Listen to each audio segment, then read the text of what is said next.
1, 2, 3, 4, 5, 6. Hello, and thank you all for coming. Today I'm going to talk to you about the nuclear crisis in Japan. On March 11th, 2011, Japan was decimated by a record 9.0 earthquake, the fifth largest recorded since 1900. The epicenter of the earthquake occurred off of the northeast coast near Sabia.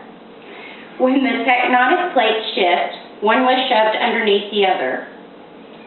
This produced a huge displacement in the ocean, causing a tsunami, which was aimed right at the coast of Japan.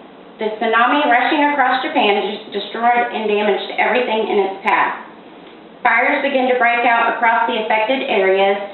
As a result, the Fukushima Daiichi nuclear power plant lost power to its cooling system. After this, the radiation level surged 1,000 times their normal levels. Thousands were ordered to evacuate the surrounding area. On March 13th, following an explosion the previous day, the government warned of a likely nuclear meltdown and an explosion at the Fukushima plant. The Fukushima plant was rocked again when Unit 3 exploded on March 14th.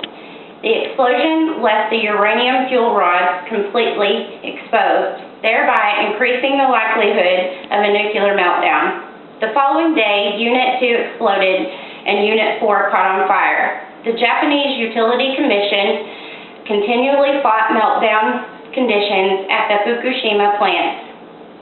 While they tried to restore power to the cooling system, new fires started as workers sprayed water onto the depleted cooling ponds with pump trucks. Increased levels of radiation pushed the workers back. On March 18th, the Japanese government upgraded the nuclear threat to a level 5 and requested help from the United States. According to the Houston Chronicle, the disaster has reached the damage implication of the 3-mile accident in Pennsylvania. Throughout March and early April, Japanese emergency response teams continued to battle the potential meltdown of the Fukushima plant. With the help of the United States, Japan continually assessed the environmental impact and made repairs to the damaged reactors and cooling ponds. Japan's government has requested additional larger capacity pump trucks to assist in cooling Unit 3. As a result, they rerouted a pump truck to Japan to assist.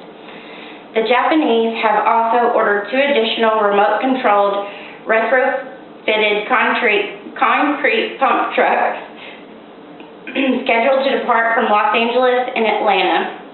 In addition, the United States military has sent a specialty chemical response team to Japan as of April 2nd, 2011. This specialty unit has been working to train the Japanese military for rescue and recovery missions in contaminated zones. Although nuclear meltdown is not imminent, yet the American and Japanese governments are preparing proactively. Emergency response teams will be standing by on the new pump trucks. Will also be able to recover the reactors and concrete in the event of the meltdown. This is a tragic accident. Japan has been battered by numerous aftershocks, and the extent of the radioactive contamination is still unsure. If Japan is unable to control the meltdown of the plant, the damage would be comparable to a Chernobyl meltdown and radioactive fallout, the effects of which will be felt for decades to come. Any questions? No? Any questions?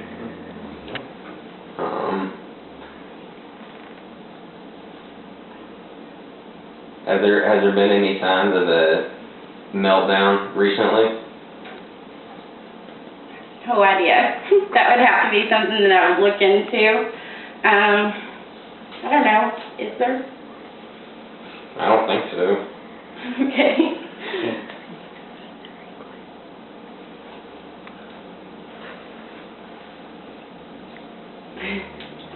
Any more questions? Has there been any signs of improvement? There was some signs of improvement, but there was an earthquake that happened early last week. It did not cause a tsunami, but it did have some setbacks, create some setbacks. Is there any idea what the radiation levels are inside the waters, the oceans? I'm not real sure. It's pretty high at this point. I can't give you an exact number, but that's it. Okay, so.